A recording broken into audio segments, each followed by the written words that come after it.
Hey, I'm Mr. Ghost. If you love true horror stories, consider subscribing. It really helps the channel grow. The stories you'll hear are shared by our audience from Reddit, and to keep their original essence, I read them exactly as they were written. Before we begin, let me know in the comments, where in the world are you listening from? Now, let's dive into the darkness.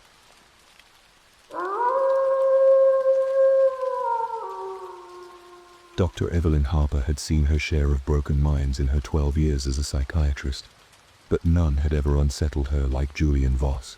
He arrived at her Portland office on a rain-soaked evening in late March 2025, the kind of night where the city's gray streets seemed to bleed into the sky. She had been flipping through patient files, the hum of her desk lamp, the only sound in the quiet room, when the phone rang, an unscheduled walk-in. The receptionist said, voice tight with unease, "He is insistent. Says it is urgent." Evelyn sighed, rubbing her temples. She had planned to leave early, escape to her quiet apartment with a glass of wine and the patter of rain against the windows, but duty pulled her back. "Send him up," she said, and braced herself. Julian Voss was a lean figure, mid-30s, with hollow cheeks and eyes like storm clouds, gray, restless, too deep for comfort. His dark hair was slicked back from the rain, clinging to his scalp, and his trench coat dripped puddles onto her hardwood floor. He carried no umbrella, no bag, just a stillness that made the air feel heavier. "Dr. Harper," he said, his voice low, smooth, almost musical. "I need your help." He sat without invitation, folding his long hands in his lap, his gaze locking onto hers with an intensity that made her shift in her chair. She forced a professional smile, pen poised over her notepad. "What brings you here, Mr. Voss?" He tilted his head, a faint smile tugging at his lips, not warm but knowing, like he had caught her in a lie she had not told. "I hear things," he said. "Voices, not mine. They tell me things. Secrets, truths, things I should not know." He paused, watching her. "They told me about you." Evelyn's pen froze mid-word. She had heard delusions before. Schizophrenia, paranoia, the usual suspects. But the way he said it, calm and certain, sent a chill down her spine. "What do you mean about me?" she asked, keeping her tone steady. "Your sister," he said, leaning forward slightly. "Clara. She drowned when you were 16. You were supposed to watch her, but you did not. The guilt is still there, is it not? A weight you cannot shake." Her breath caught, the room tilting. Clara. The lake, the scream swallowed by water. She had never told anyone at the practice, kept it buried under years of therapy and careful lies. Her hand trembled, ink smudging the page. How do you know that?" she whispered, professionalism cracking. "The voices," he said simply, leaning back, his smile gone. "They know everything. They see everything, and they will not stop." Evelyn swallowed hard, forcing her mind to regroup. He had dug into her past. Somehow, somewhere, stalked her maybe, or hacked her records. It was not supernatural. It was calculated. She straightened, voice firm. "Let us focus on you, Julian. Tell me about these voices. When did they start?" He studied her, unblinking, then nodded, as if granting her a reprieve. 6 months ago, after the accident, I was driving, late dark, a back road near Astoria. Hit something. A deer, I thought. Stopped to check. But there was nothing. No blood, no body. Just silence. Then they started, whispering at first, then louder. Names, dates, secrets. They do not sleep. I do not sleep." She scribbled notes. Possible PTSD, auditory hallucinations, trauma trigger. Her training a lifeline against the unease coiling in her gut. "What do they say?" she asked. "Everything," he murmured. "The cashier at the gas station. Her husband is cheating. The old man on the bus. He killed his brother in Sep 78. Buried him under the porch. You, Clarisset's blue swimsuit, the way the water turned black, his eyes gleamed, dark and sharp. They are never wrong. Evelyn Stig's skin prickled. She wanted to call him a liar, a manipulator. But the details, the swimsuit, the exact shade of the lake were too precise. She cleared her throat. "Have you told anyone else about this?" "No," he said, too quickly. "You are the first. I trust you." His gaze softened, a flicker of vulnerability that almost felt real. "I need you to make them stop." She should have referred him out, too personal, too strange, but something held her. Curiosity, maybe, or the faint hope she could unravel him. "We will start weekly sessions," she said. "Meditation, maybe medication. We will figure this out." He nodded, a ghost of relief crossing his face, and left without another word, the drip of his coat echoing down the hall. The next week, Julian returned, sharper somehow, his trench coat dry, but his eyes darker. He sat, hands folded, and began without preamble. "They told me about your patient, Michael Reese, overdosed last year. You blame yourself." Evelyn froze, her coffee mug halfway to her lips. Michael, her failure, the one she could not save, the one whose file still sat locked in her drawer. "Stop," she snapped, slamming the mug down. "How are you doing this? Are you following me, digging through my life?"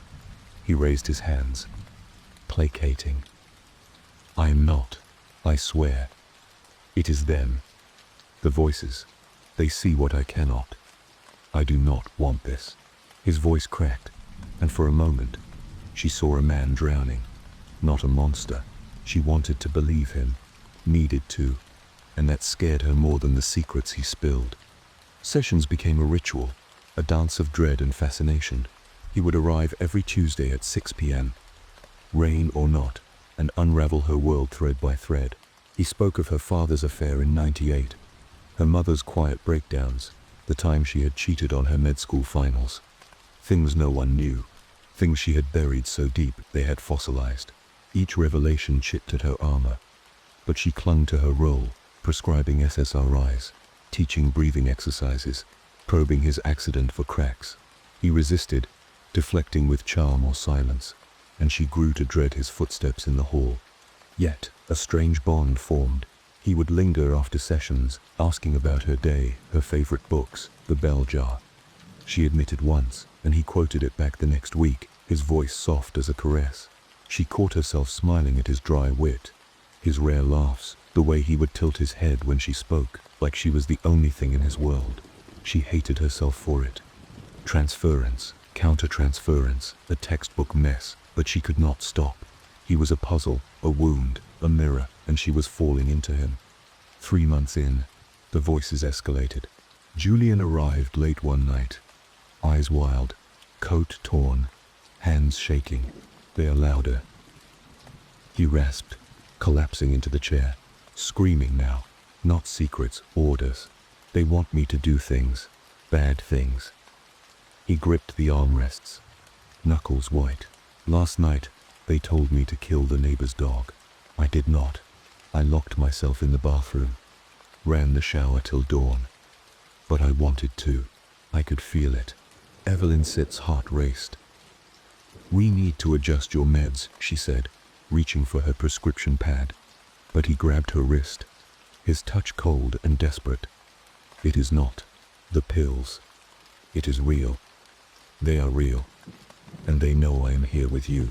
She pulled free, pulse hammering, but his words sank in. "What do they say about me?" she asked, dreading the answer. He hesitated, then whispered, "They say you are next." The room spun. She should have called security, had him committed.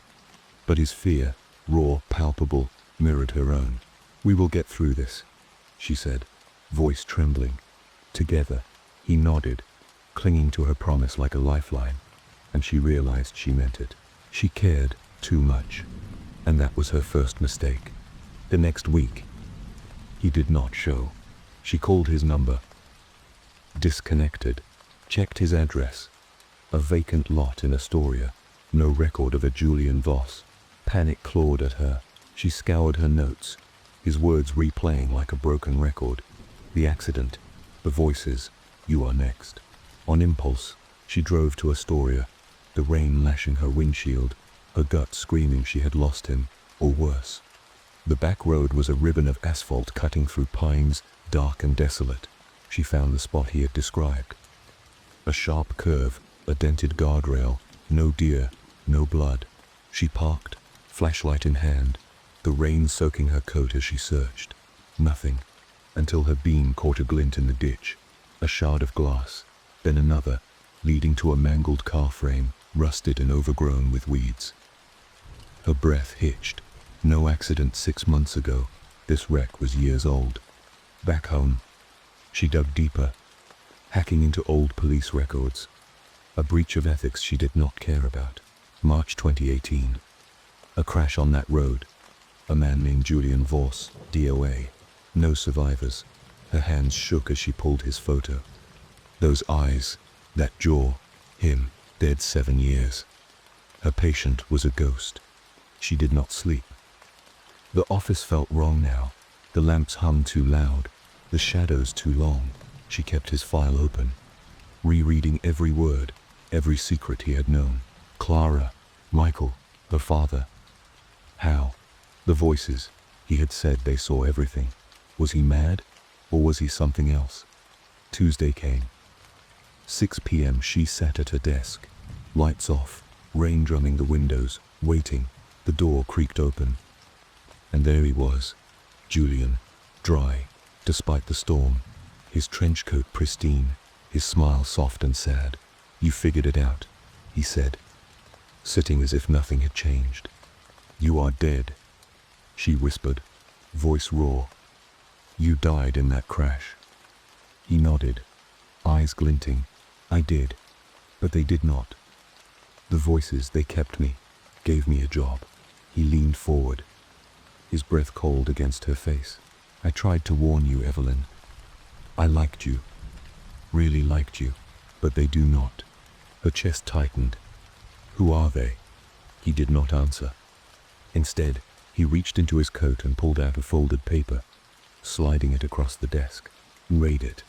Her hands trembled as she unfolded it. A police report, dated tomorrow. Her name, her office, her body found. Throat slit. No suspect. No, she gasped, shoving it back. This is not real. It will be, he said, standing. They told me to do it. I fought them for you, but I cannot anymore. His voice broke, a tear streaking his cheek, and she saw the man she had cared for, trapped in something bigger. Run, Evelyn, please. She bolted, grabbing her keys, her coat, stumbling into the hall. His footsteps followed, slow, deliberate, the air growing colder with each echo. She hit the stairwell, lungs burning, the hum of voices, not his, not human, swelling behind her. Evelyn, they whispered, a chorus of malice. You cannot hide. She reached her car, tires squealing as she tore into the night, rain blurring the world. Her apartment was a fortress that night. Locks bolted, lights blazing, but the hum lingered, seeping through the walls. She clutched her phone, ready to call for help. But who would believe her? A dead patient, a murder foretold, voices from nowhere. Morning came, grey and silent. She did not leave, did not eat, just sat with Clara's old photo blue swimsuit, bright smile, waiting for the inevitable. At 6 p.m., a knock. She froze, heart in her throat, but it was just the mail slot. A single envelope, no stamp. Inside, a note in Julian's neat script. I am sorry, I tried. Below it, a new report. Her name, tomorrow's date. Same fate. The hum returned. Louder, closer, and she knew he had lost the fight. Her dark secret was not Clara or Michael or her guilt. It was trusting him, loving him, letting him in. Now the voices had her. and Julian's hands, cold, inevitable, were theirs. That's it for tonight's stories. But the nightmares never end. If you enjoyed these chilling tales, don't forget to like, subscribe, and hit the bell so you never miss a new upload. Got a scary experience of your own? Share it in the comments. I just might feature it in a future video. Until next time, stay safe, stay curious, and remember, some things are scarier than they seem in the dark.